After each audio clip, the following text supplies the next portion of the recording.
Donald ট্রাম্পের unpredictable পলিসির পর এবার গোটা বিশ্ব জুড়ে ডোনাল্ড ট্রাম্পের বিপক্ষে কার্যত রাস্তায় নামতে শুরু করে দিয়েছেন। চায়না সরাসরি আমেরিকার উপর পাল্টা রেসিপ্রোকাল ট্যারিফ লাগিয়ে দিয়েছেন। ইউরোপীয় ইউনিয়নও আমেরিকার বিরুদ্ধে এই ধরনের ট্যারিফ লাগানোর ব্যবস্থা গ্রহণ করার দিকে যাচ্ছে। এই প্রেক্ষাপটে দাঁড়িয়ে এবার আমেরিকাতে ট্রাম্পকে সরানোর জন্য বিক্ষোভ শুরু হলো। এক মাসের মধ্যেই এই ধরনের নজিরবিহীন বিক্ষোভ আমার মনে হয় ডোনাল্ড ট্রাম্পের অতি বড় সমর্থকও কিন্তু এক্সপেক্ট করেননি।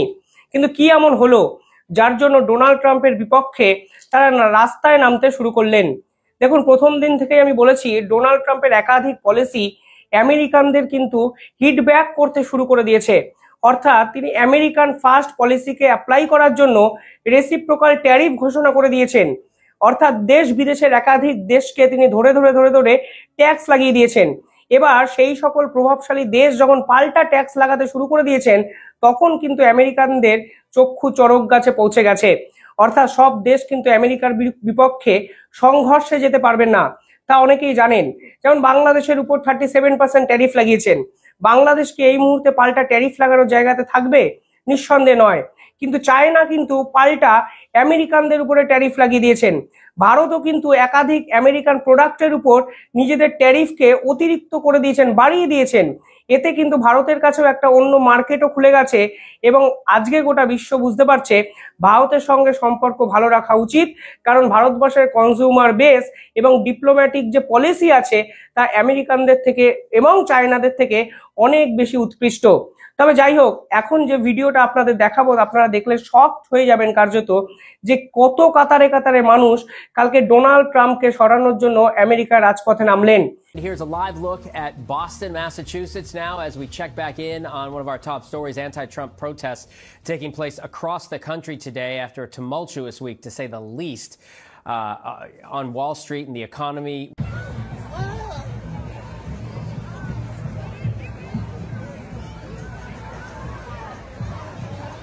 আমেরিকার একাধিক মিডিয়া খোলাখুলি ডোনাল্ড ট্রাম্পের সমালোচনা করতে শুরু করে দিয়েছেন। কেউ কেউ আবার বলেছেন হি ইজ লুনাটিক, অর্থাৎ তিনি ডোনাল্ড ট্রাম্পকে কেউ কেউ কোনো বিশেষজ্ঞরা পাগলের সঙ্গে তুলনা করে দিয়েছেন। হঠাৎ করে আমেরিকানরা কেন ভয় পেতে শুরু করলেন?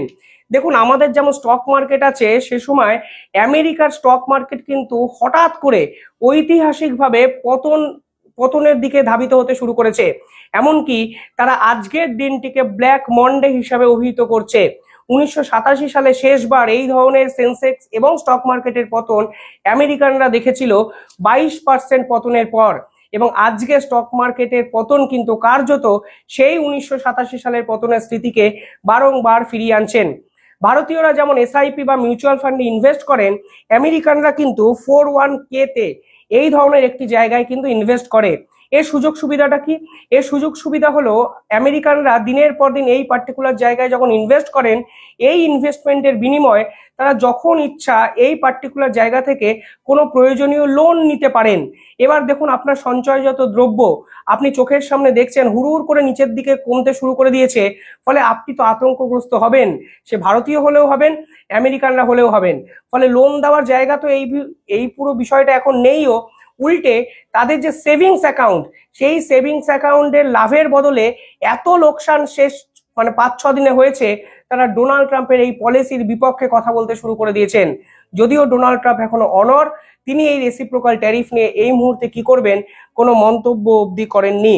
পাশাপাশি আমেরিকার জেপি মর্গানের মতো কোম্পানি কিন্তু প্রেডিক্ট করেছে এই রকম অবস্থা যদি চলতে থাকে তাহলে আমেরিকার মুদ্রাস্ফীতি বাড়বে, এবং তারা প্রেডিক্ট করছে আগামী 1 সপ্তাহের মধ্যে শেয়ার মার্কেট এবং স্টক মার্কেট আরো 10-15% নিচের দিকে ধাবিত হবে এবং পতনের দিকে এগোবে, এবং ডলারের দাম সামগ্রিকভাবে বিশ্ববাজারে কিন্তু কমতে শুরু করে দিয়েছে।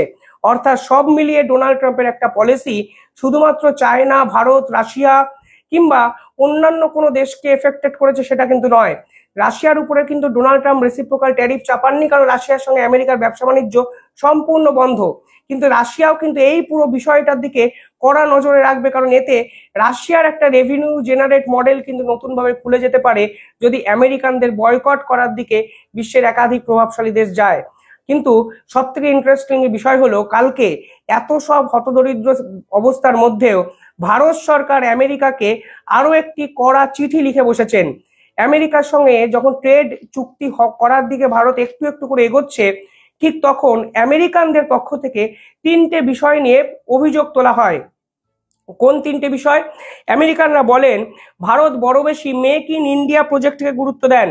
2 নম্বর, তারা বলেন ভারতবর্ষের যে ডিফেন্স পলিসি তা কিন্তু ব্যবসা বাণিজ্যের জন্য অনুকূল নয়। 3 নম্বর যেটা আমেরিকানরা বলেন তা হলো ডাটা লোকালাইজেশন। এই পার্টিকুলার ইস্যুটা নিয়ে ভারতবর্ষ অনেক বেশি সেন্সিটিভ। এর ফলে এই যে ডাটা ট্রান্সফার হয় তার মধ্যে কোনো ফ্রি ফ্লো ট্রান্সফারের ব্যাপার থাকে না। এবার ভারত সরকার কি বললো আমি আপনাদের বলি। প্রথমত, এই রিপোর্টটি কালকে প্রকাশ করা হয়েছে ইউএস ট্রেড রিপোর্টের নাম করে।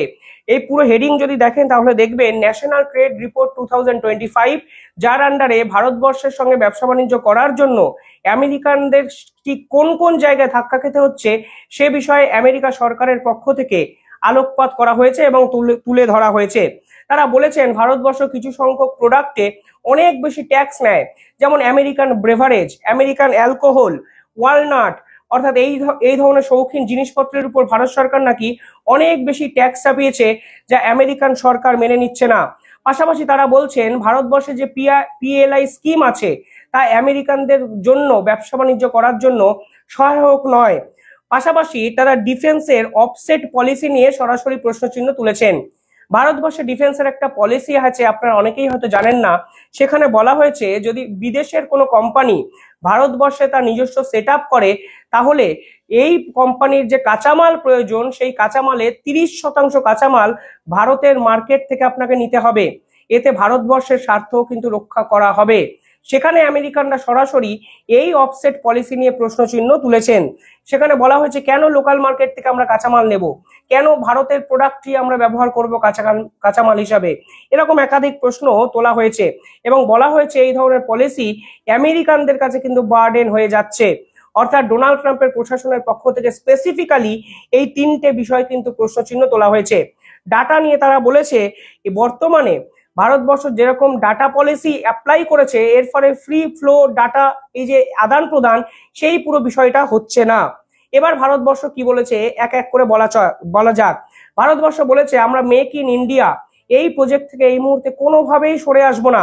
অর্থাৎ আপনাদেরকে আমরা এগ্রিকালচার প্রোডাক্ট, আপনাদেরকে আমাদের ভারতের একাধিক মার্কেটকে ঢুকতেই দেওয়া হবে না, কারণ এখানে ভারতীয়দের স্বার্থ ক্ষুণ্ণ হবে। মনে রাখবেন যে রেসিপ্রোকাল ট্যারিফ ভারতের উপর ডোনাল্ড ট্রাম্প আপাতত চাপিয়েছেন এতে ভারতের বিশাল কিছু এফেক্ট হবে না, কারণ অরিজিনাল যে সেক্টর যেটা আমেরিকার মার্কেটকে ডমিনেট করত সেই ফার্মা সেক্টরের উপর কিন্তু ডোনাল্ড ট্রাম্প কোনো রকম ট্যারিফ ছাপাননি। অর্থাৎ এই রেসিপ্রোকাল ট্যারিফের মধ্যেও সব থেকে অ্যাডভান্টেজ পজিশনে কিন্তু ভারতবর্ষই আছে, কারণ ভারতবর্ষের ট্রেড ডেফিসিট এত বেশি ছিল, অনেকে এক্সপেক্ট করেছিলেন অনেক বেশি ট্যাক্স হয়তো ডোনাল্ড ট্রাম্পের পক্ষ থেকে চাপানো হবে। যেখানে বাংলাদেশের ট্রেড ডেফিসিট মাত্র 10 বিলিয়নের কাছাকাছি, হয়তো 6 থেকে 10 বিলিয়নের কাছাকাছি, সেখানে ওদের উপরে 37% ট্যারিফ লাগিয়ে দেওয়া হয়েছে আমেরিকার পক্ষ থেকে।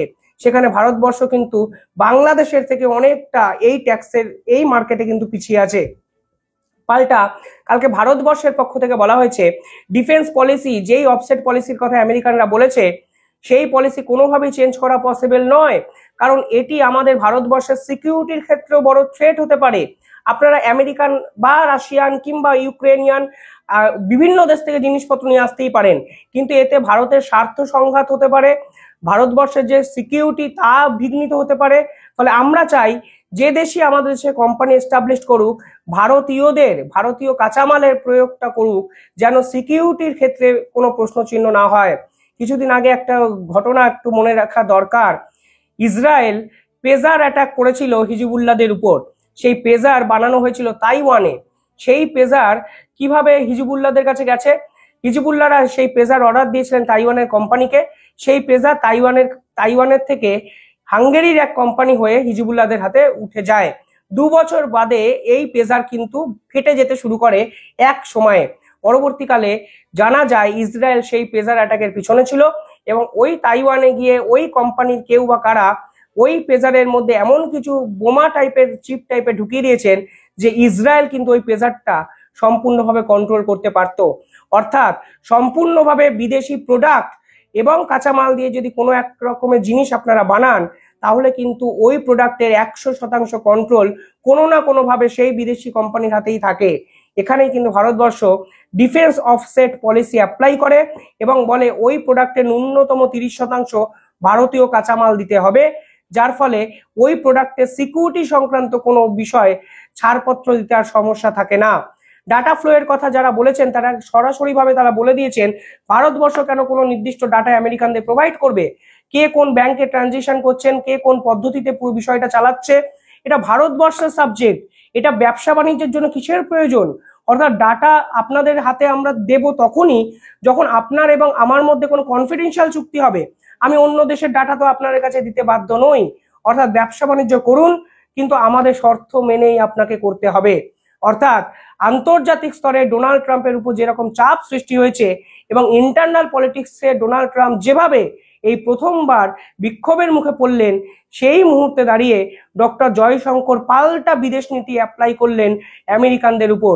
সেখানে বলা হলো আপনারা ব্যবসা করুন ভারতে, কিন্তু আমাদের শর্ত মানতে হবে। এই শর্ত কোনোভাবেই পরিবর্তন করা সম্ভব নয়। এই 3টে শর্ত মেনেই আমেরিকানরা আমাদের দেশে আসতে পারেন। অল আর ওয়েলকাম, আসুন ব্যবসা বাণিজ্য করি। আপনারা কিভাবে দেখছেন পুরো বিষয়টা কমেন্টে জানাবেন, আর পরবর্তী জিওপলিটিক্যাল ভিডিওর জন্য চ্যানেলটিকে একটু সাবস্ক্রাইব করবেন।